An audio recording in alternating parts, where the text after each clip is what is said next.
Hello, everybody. Nice Saturday morning here, about 11:45. Anyways, I want to give you a few more things on EKG that you can learn. And if you have, once again, any problems, I want you to call me, okay? Because I'll be more than happy to help you.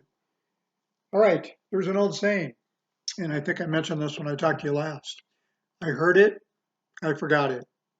I saw it, I remembered it. I did it, I understood it. So you are hearing me say things, right? And you're probably going to forget that. But as you do these strips, as you go through them, as you read about each one, okay, that's going to help you quite a bit. All right, it's going to help you remember it. All right, thinking about a couple of things here. Number one, when reporting a rhythm, you need to get the overall rhythm, not just what's in the middle or kind of towards the end or kind of towards the beginning, but the overall. I want you to look at page 59 in your main book by Jane Huff, EKG Workout. And on page 59, there is a strip, right? Okay. What this is an NSR, kind of around 60 beats per minute. And then all of a sudden we have a pause. Now the question is that a sinus block or is it a sinus arrest? Now, as far as I'm concerned, you could just say sinus block, okay? Or let me try again, sinus pause. And sinus pause covers both sinus block and sinus arrest. You go, well, why don't you want to find out the difference? Because maybe it's going to take too long. And we treat sinus arrest and sinus block exactly the same way. So if you just say, kind of an overall encompassing term, sinus pause or pause, that'd be fine for me. All right. So when reporting a rhythm, you don't want, if you're looking at page 59 here, you don't want to just jump in the middle and go, sinus arrest or pause, because that doesn't tell me anything.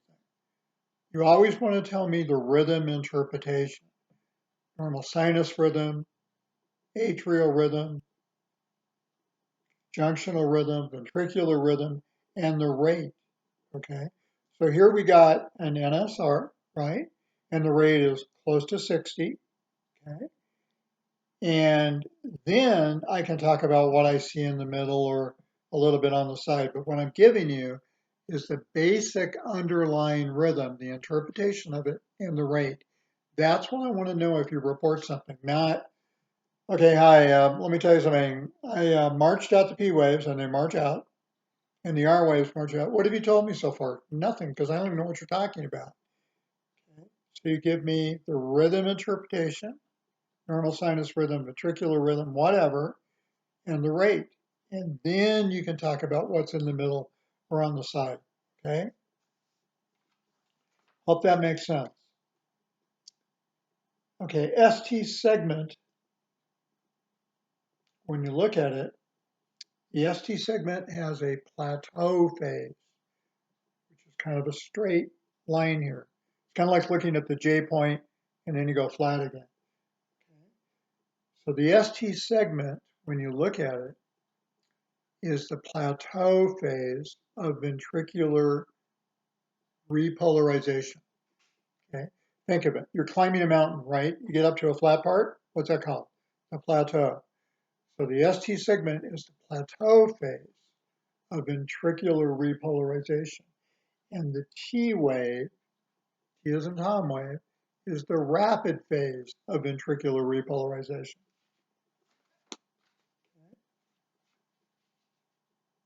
Now we're looking at deflections. If you look at an above the baseline deflection, it's a positive deflection. If you look at a below the baseline deflection, it's a negative deflection.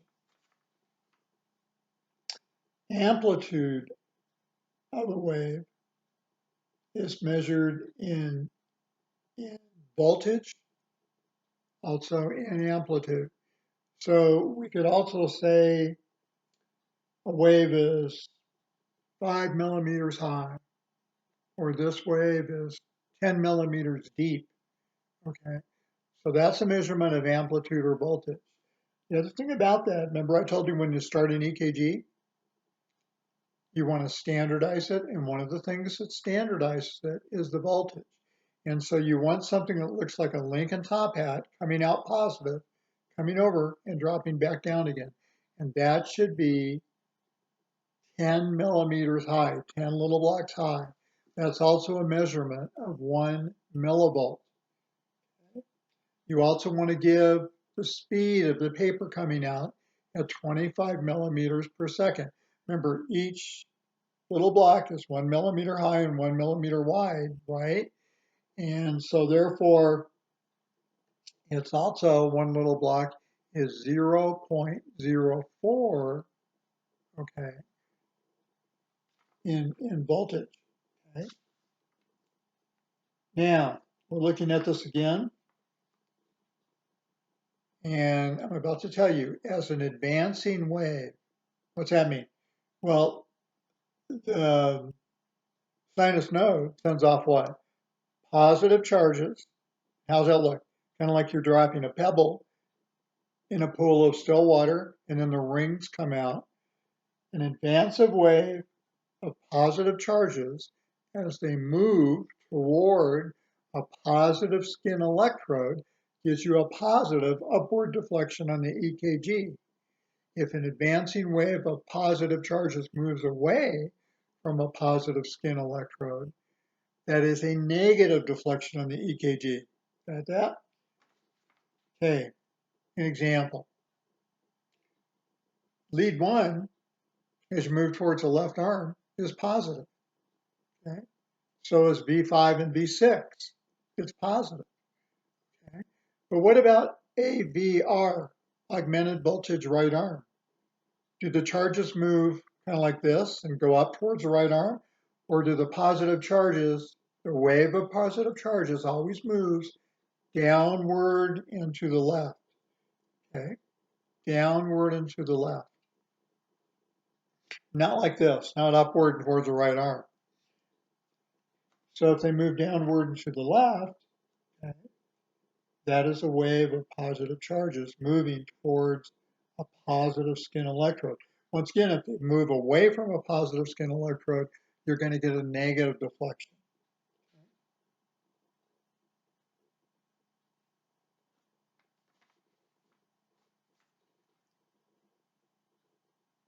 Now, if you have what? 12 leads, and you have 12 electrodes on the patient, right? So when you're taking the EKG, you have AVR, augmented voltage right arm, AVL, augmented voltage left, and it's the left foot, or I'm sorry, augmented voltage left arm, and AVF, augmented voltage left foot. There's a, okay, so in AVR, augmented voltage right arm, okay, the positive is on the right arm. How are the charges moving? Downward and to the left. So AVR should look what? We don't use AVR a lot in an EKG, okay, to explain things. But AVR is augmented voltage right arm. So the charges are moving downward to the left. They're moving away from AVR. So AVR should be mostly what? Negative in deflection. But if the positive charges move towards, okay, the left arm, augmented voltage left, downward and to the left, then there's what? A positive deflection. So just remember this, as positive waves move towards positive skin electrode, there is a positive upward deflection on the EKG. If they move away from a positive skin electrode, there's a negative deflection. So what are your first leads on an EKG? Lead 1, lead 2, and lead 3. Okay. Guess what? All of those are positive deflections. Okay. Lead 1, the left arm is positive. It goes like this. The left arm is positive. I'm sorry. I'm turning around backwards. Okay. Left arm, positive. Okay. So those would be positive deflections. AVL is augmented voltage left arm. Okay. AVR, augmented voltage right arm. AVF, augmented voltage foot. So lead 2, lead 3, and AVF. Lead 2, lead 3, and AVF are down. They're inferior leads. Inferior meaning, I like to say towards the bottom half. Okay, inferior. Some people just say, well, towards lower or below. I go, below what? And so I like to think of it below the lower half or the bottom half of something. So 2, 3, and AVF are on the bottom half. So guess what? How is the advancing wave of positive charges going? Downward and to the left. Downward and to the left. And by the way, this has a name, axis. Axis is the direction that depolarization is moving in. How's it moving? Downward and to the left. Okay. And it's represented by an arrow called a vector. So axis is the direction the depolarization is moving. Just think, how's your heart position? Like this, downward and to the left. Okay. What starts this all? The SA node. Where's that? In the upper right wall of the right atrium. Okay. So the charges are moving like this, downward and to the left. So if I had an arrow here, that would be vector. Advancing wave of positive charges in the direction they flow is called axis. And we'll talk a little bit about that more later. Now, I've talked to you about a Q wave, right? And I've said a Q wave represents infarct if it is a significant Q. Okay. Well, significant Qs are 1 millimeter wide. So remember, the Q is the first downward deflection of the EKG. Okay. A QRS, yeah. Okay, so the Q is the first downward deflection. If at the top it's at least 1 millimeter wide, or the entire height and depth of the Q, the depth, is at least 1/3 the height and depth of the entire QRS complex, it's significant. Let me say that again. If a Q is 1 millimeter wide at the top, yeah, by the baseline, 1 millimeter wide, and at least 1 millimeter, at least 1/3 the height and depth of the entire QRS complex, it is significant. If it's just a little scratch, like you can hardly see it, it's insignificant, and it really doesn't mean anything, okay? So it's significant, 1 millimeter wide at the top of the Q, 1 millimeter wide, or 1/3 the height and depth of the entire QRS. And what's it represent? Infarct. And what is infarct? Dead tissue, necrosis, okay? All right, let's move on here. I'm looking. I got a list here. Okay, a list. Okay.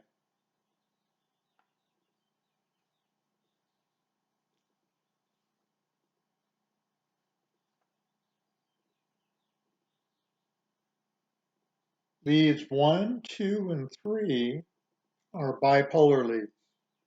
They go bipolar. They use both a positive and a negative. Okay. To record. What's bi mean? 2. What's polar? Something negative and positive, right? So leads 1, 2, and 3 are bipolar leads. Okay. And they use a pair of electrodes. Okay, to come up with a picture. A pair. Bi, 2.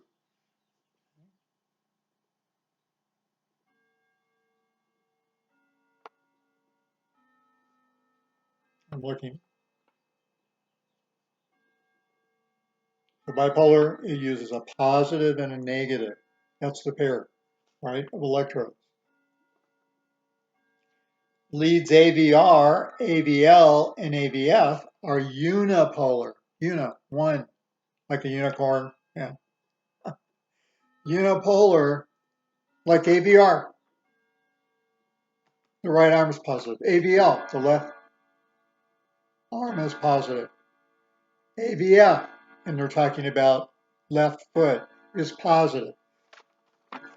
So these AVR, AVL, and AVF, augmented voltage right arm, augmented voltage left arm, augmented voltage foot, and they're talking about the left foot, are unipolar, 1. Bipolar leads 1, 2, and 3. Okay? Now, there's 6 electrodes on the chest, right? So the first electrodes that you see, or the first reading of an EKG, are leads 1, 2, and 3, AVR, AVL, and AVF in that order. 1, 2, and 3, AVR, AVL, AVF. That's how it prints them out. Okay? And then the next thing are the chest leads, V1 through V6. And let me tell you something about that. V1 and V2, even though it kind of doesn't look like it, V1 and V2 are over the right side of the heart. V5 and V6 are over the left side of the heart. So how are the charges moving? Downward and to the left, right? So if V5 and V6 are over the left side, then V5 and V6 should be mostly what? Positive, right? Now you have another word in here. We'll just call this lecture bits and pieces today. Another word, paroxysmal. Paroxysmal. P-A-R-O-X-Y-S-M-A-L. Paroxysmal. Paroxysmal means sudden. Okay, now, back up just a little bit when I talk about this. So a sudden firing of something, like PAT, paroxysmal atrial tachycardia, PJT, paroxysmal ventricular tachycardia, PVC, paroxysmal ventricular tachycardia, paroxysmal atrial tachycardia, PAT, paroxysmal junctional tachycardia, PJC, and paroxysmal ventricular tachycardia, PVT. But ventricular tach is not, we leave the P out, we just call it VTach. Okay. Now, if something's paroxysmal, okay, if it's tachy, it's 150 to 250 beats per minute. Okay. If you got a paroxysmal sudden tach, 150 to 250. A paroxysmal flutter is 250 to 350. Fib, you're not really, I mean, it's hypothetical, is 350 to 450 paroxysmal. Paroxysmal tach, 150 to 250. Sudden tach, right?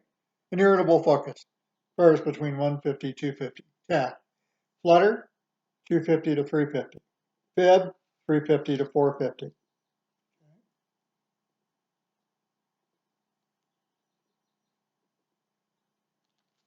Now, we also talked about this word, overdrive suppression. It's very important to understand this. Overdrive suppression. Okay, so it's whatever pacemaker can drive the heart the fastest, keeps all the other pacemakers silent. It's like, everybody shut up, I'm in charge here. Now, I didn't say that, but I'm just saying that's a similarity. Okay, so what usually drives the heart the fastest? Normally, the SA node, because the SA node paces from what? 60 to 100 beats per minute. And it tells the other ectopic pacemakers, keep quiet, I'm in charge. Okay? That's what it normally does. But an atrial focus and a junctional focus and a ventricular focus, when I say focus, I'm talking about an area. Okay? Atrial, junctional, or ventricular are backups to the SA node. So if the SA node fails, an atrial can take over. At what rate? 60 to 80 per minute. So you can also identify a rhythm by just its rate.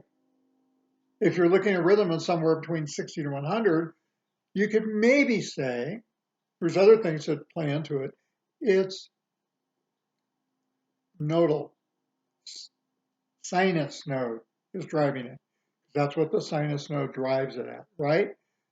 60 to 100. But if the SA node fails, somewhere in the atria are all these little dots. They're called atrial ectopic foci. Why ectopic? Ectopic means occurring in a place other than normal, right? And they can drive the heart as a backup to the sinus node, okay, from 60 to 80. But what if you're really having a bad day in Victorville here, okay? If the SA node fails, atrial takes over. But what if the SA and the atrial fail? Then a junctional focus can take over between what? 40 to 60 beats per minute and pace the heart. But what if it's a really bad day and SA node, atrial, junctional fail? Then you've got one last hope here. A ventricular focus can take over. At what rate? 20 to 40. Now, let me tell you something right along with this. If here I'm drinking my water, no, I'm drinking great coffee. If a focus, I'm just going to give you a couple of examples. I want you to write this. If a pacemaker, a focus, ectopic, occurring in a place other than normal. In the ventricles, what did I say ventricular rate was? 20 to 40. If everything else fails, the last ditch effort is a ventricular ectopic focus can take over pacing of the heart, right? Kind of like redundancy pacemakers. What if a ventricular, what did I tell you the rate was? 20 to 40. What if it goes above 40 up to 100? Well, that's beyond its normal rate, right? Well, if it goes above its normal rate, it's an accelerated.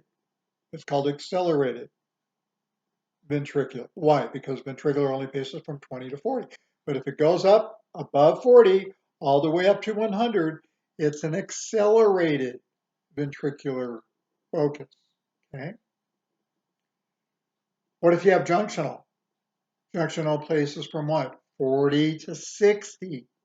Okay. But what if it goes up above 60, all the way up to 100 again? Then it's an accelerated junctional focus. Does that make sense? Hopefully it does. If you don't, tell me. All right. So you're going to have that word accelerated. Accelerated ventricular, accelerated junctional. Okay. Now, what if pacing ceases from above, right? Let's just say the SA node fails. And you're looking at that rhythm I showed you earlier, okay, to a pause. Let's say it's a sinus arrest in a normal sinus rhythm, an NSR. You have an NSR at a rate of 60, right? With all of a sudden a flat line, and that flat line is either what? Sinus arrest or sinus block, right? Then theoretically, during that sinus arrest or sinus block, a focus can come up and fire during that time. And usually during a block, okay, a sinus block, you can get an escape beat. So you can get an atrial escape beat. So what do I mean escape? It escapes overdrive suppression. So when the SA node's talking, everybody else listens. That used to be an old commercial. I forget. Oh, no, I don't. If E.F. Hutton speaks, everybody else listens. Okay, so it's like if the sinus node is driving the heart, everybody else stops and lets it drive. But what if it doesn't pace? Then you can get a beat. You can either get an atrial escape beat or junctional escape beat or a ventricular escape beat. You can also, if it's an arrest, get an escape rhythm. Okay, so the beat happens over and over again, at least 3, okay, or 4 beats, and that's a rhythm. Okay, now this kind of sounds stupid, and other people may disagree with me. They do all the time anyways. So here we go. How do you know that it's atrial, junctional, or ventricular escape anything? Okay. either an escape beat or an escape rhythm. If it's atrial, you're going to get an upright P wave, usually like in lead 2, right? When you look at this. And the P wave is going to be upright, but it's going to be of a different size, shape, and direction than the other P's, which means what? Its morphology, its size and shape are going to look different than the other P's. So here I have an NSR, right? Like on page 59 in strip 624, all right? And during that sinus arrest there, okay, I get an escape beat. And maybe it's atrial escape. How do I know that? Well, because the P wave looks different than the P waves on the left. Okay, so I know it comes from a different one. Focus. If it looks different than on the left, it is coming from a different focus. Okay, if it's upright, it's atrial. Okay, it looks different, but it's upright, but it looks different than the P waves there. Remember, there's 3 P waves there. If you look at page 59, 624, right? Well, what if here, can I mark my book? Sure I can. I'm going to show you something.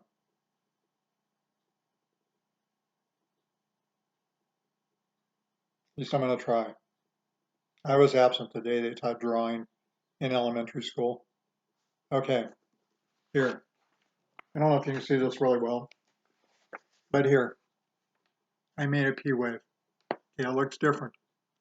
Okay, hard for me to look where this is pointing, but look, it's like really pointed and it looks different from these ones on the left. It's atrial. Okay, how do I know it's junctional? Good question. I don't need anybody today. I can just make up my own questions and conversation, but here it is. No, I do need you. Okay. What if the P wave is inverted? Inverted P waves are junctional, and those inverted P waves can become, this is very important, help you identify rhythms. Inverted P waves are usually junctional, okay? And inverted P waves can happen before the QRS, after the QRS, or buried within the QRS. Let me say that again. Inverted P waves, you go, why is it inverted? Because there's nothing coming from above. The SA node failed, atrial ectopic focus failed, and now we get a junctional popping up, okay? And the junction, remember, we have the SA node, and then we have what? AV node. AV is junctional, okay? SA, AV, okay? Junctional fires something, but it depolarizes the atrium from below. Here's the SA, here's the junction. Where's the junction in relation to the SA? Below, it's inferior, right? When the junction fires, it's going to depolarize the top chambers, the atrium, from below. And so it's what we call retrograde. Retrograde meaning moving in the opposite direction, okay? Depolarizing from below. So you get inverted P waves. And that inverted P wave, if you see it, can happen before the QRS, or after the QRS, or it's buried within the QRS. So what if we saw a rhythm? Yeah, with no P wave. Let me see if I can find one here in the book. I'm sure I can. Just take me a second. Let me move over to junctional. This book is set up really well. It'll drive you crazy, but it's okay. Okay, I'm looking at page 159. 159. Okay, I have 2 beats on the left. Okay, and then take a look at that other rhythm. The P waves are inverted. Where's that coming from? Junctional. Okay. Let me see if I can find something else. Oh, I just found it. Page 158. Take a look at strip 8-9 at the top. Okay. What's odd about this? Let me see if I can get it right here. 300, 150, 100, 75, 60. little less than 50 beats per minute. Okay. Remember, in order to get a rate, you can do that 300, 150, 100, 75, 60, 50. Yeah. Find an R wave that peaks on a heavy black line. Start there. Don't see any numbers. Go to the next heavy black line, 300. The next one, heavy black line, 300, 150. Next one, 100. Next one, 75. Next one, 60, 50. Okay, all you're doing is moving to the next R wave. Or what can you do? Here, let me take this 158 strip 89. I'm counting the number of little blocks. Let's see, 5, 10, 15, 20, 25, 30, 35, maybe even 36. How did I tell you to do this? 1500, 1500, plug that into your calculator first, divided by, what did I say? 10, 15, 20, 25, 30, 36, divided by 36. Wow, 41. Okay, it's a 0.6, so maybe 42. Now, if you're that close, if you're in 2 to 3 of the rate, I don't think anybody really cares. Okay, I mean, I wouldn't, but that's just me, right? So I've got a rate of 41. Let me ask you a question. What's the rate of junctional? 40 to 60. Does that sound like it's within rate? That helps me identify it. What else helps me identify this rhythm? There's no P wave. Why? Because they're buried within the QRS. Ah, so guess what? It's junctional. Meets the rate. Sounds good. What else is odd about that strip? Begin to look at these things. So I got a junctional rhythm. I'm looking at my phone again, cheating. At a rate of, what do we say, 42. Okay. No P waves also help. So the rate and no P waves help me identify this. And then guess what? What else looks odd to you about that strip? Strip 89, page 158. It has a depressed ST segment. You go, you didn't mention that. I will now.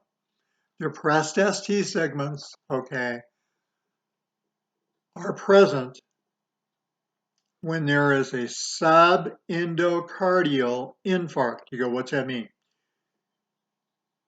When you get death to the area of heart muscle, okay, it starts on the inside endocardium, goes to the myocardium, goes all the way through the walls. What's that? Transmural. Trans, through, mural, wall. Well, there's different layers of the heart. You can call that walls if you want to. Different layers, right? Yeah. If the dead tissue, always from the inside out, goes not all the way through, you have a depressed ST segment. You can also have that for digitalis. Okay. You have a depressed ST segment. Okay. Let me tell you something else. You're also going to see sometimes, not in this strip, upside down T wave. Okay. Symmetrically inverted T wave. That shows ischemia. Ischemia, okay, if it's symmetrically inverted. By symmetrical, I mean, look, play like this, the T wave, right? The T wave, inverted, yeah. If the right side and the left side are mirror images, that's a symmetrically inverted T wave, okay? And that shows ischemia. Okay? What if the ST segment's elevated? That shows what? Infarct. Where should the ST segment be? On the baseline. Is this on the baseline? Strip 89? No, it's below. If it's below the baseline, it's a depressed ST segment. If it's above the baseline, it's an elevated ST segment. Okay? How do we get the baseline? Well, on this strip, I would go over to the left of the QRS, take the first one, and put a piece of paper from above, and then I can see that depressed ST segment. If it's elevated, I can take, okay, where's the baseline or isoelectric line fall? Right down the center of the EKG. Okay, usually below the P and on the 1/10 second pause right after the P. Okay, that's the baseline also called isoelectric line. Any waves above it is positive, any waves below it is negative. All right, let's see what else I can drive at you today. We're not very much here. I'm going to try to keep these down a little bit because you're going, gosh, is he ever going to quit? I'm going to try to keep these to 40 or less. So I see that I'm at 35.16 here on the lecture. Okay.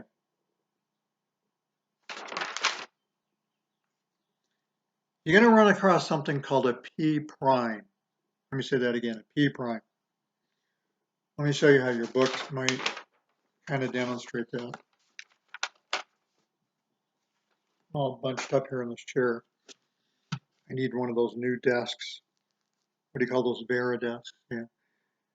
Okay, a P prime is like the letter P, and it's got a little dash to the right. That's a P prime. What does it mean? It's a P wave not coming from the sinoatrial node in the posterior wall of the right atrium. Okay, so any P that's not sinus is a P prime. Okay. I'll give you an example. Let me see if I can find one here. Let me go back to atrial rhythms in your book.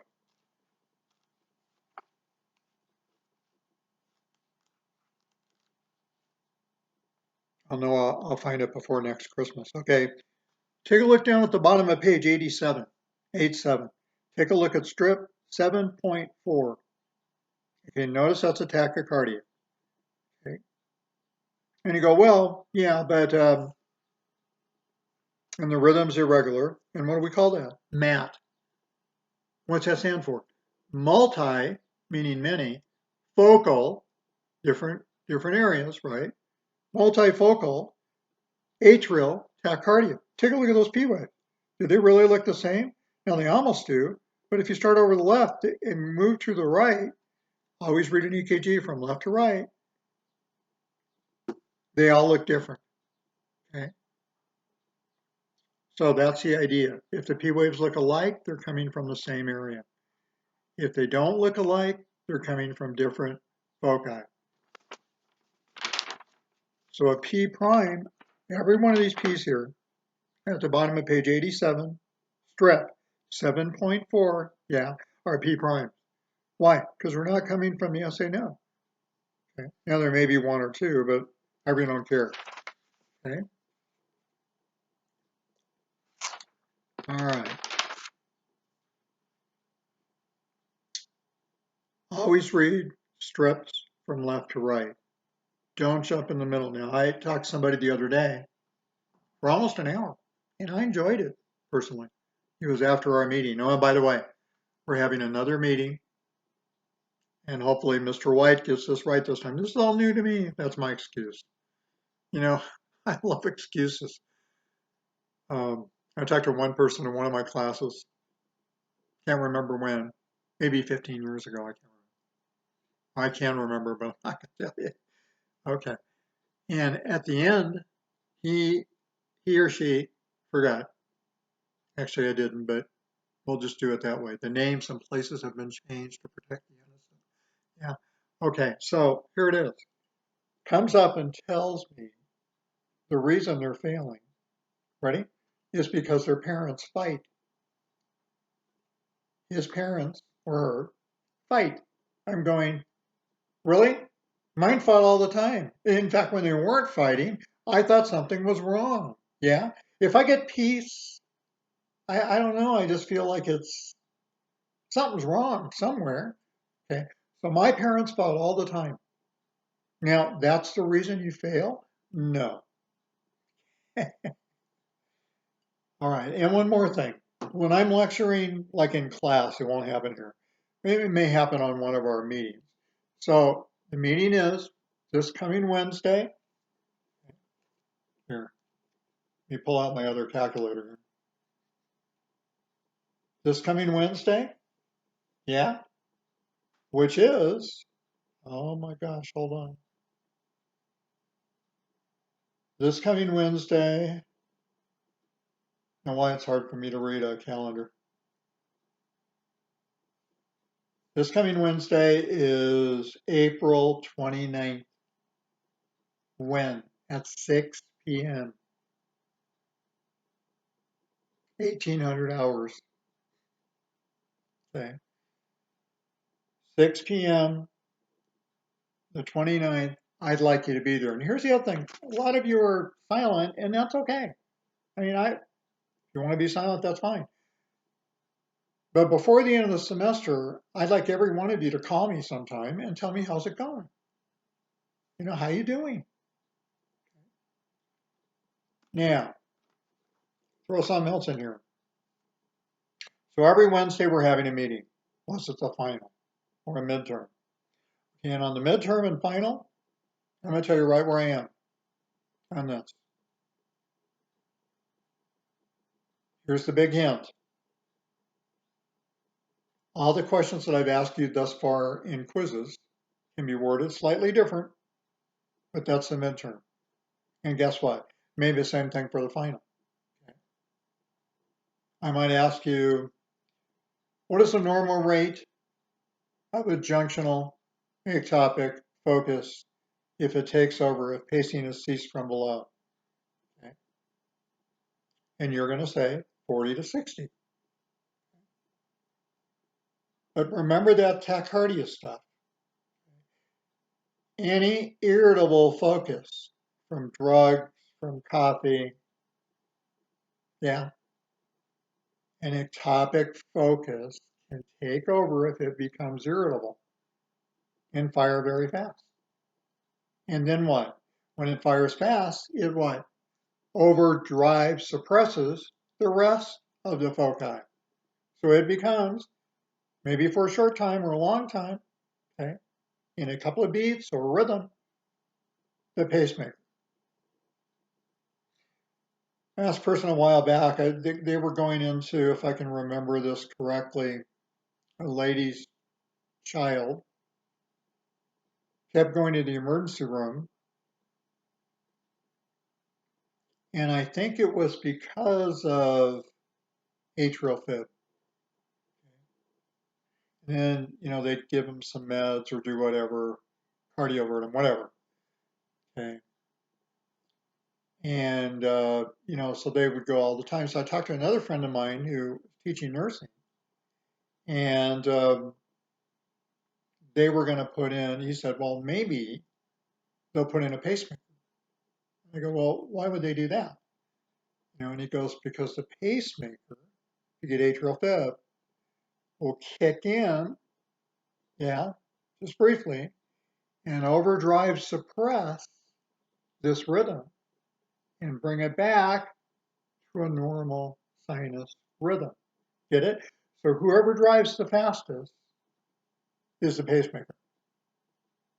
Usually it's the SNO. Okay. Another thing besides cardioversion is drugs, like beta blockers. Beta 1 is a site in the heart that if you throw stuff on it, like drugs and so forth, it will stimulate it. But there's also beta blockers, like metoprolol is a beta blocker. Okay? And any substances that you take in, like caffeine or Coke, okay, I don't know who drinks that stuff, is a stimulant. And if it locks into a beta 1 cell surface receptor site, you got problems. Okay? So the atrial fib becomes worse. Remember, any atrial fib over 100 is called uncontrolled atrial fib. If it's below 100, it's called controlled atrial fib. All right. Guys, I'm very proud of you. I want you to hang in here. Okay. You know what? We can get all upset about this stuff that's going on, and it affects all of us. Okay. But we can also do our job, do what we have to do. And that helps us get through it. And quit listening to the news, my personal recommendation, right? Because every time you listen to it, somebody comes up with something different. Is hydroxychloroquine going to really fight this? I don't know, and I don't think anybody else does at this point. So do something that calms you down a little bit. Okay, guess what? Have a nice day, rest of your nice day. Have a nice evening. Okay. And call me once in a while and let me know how you're doing. All right?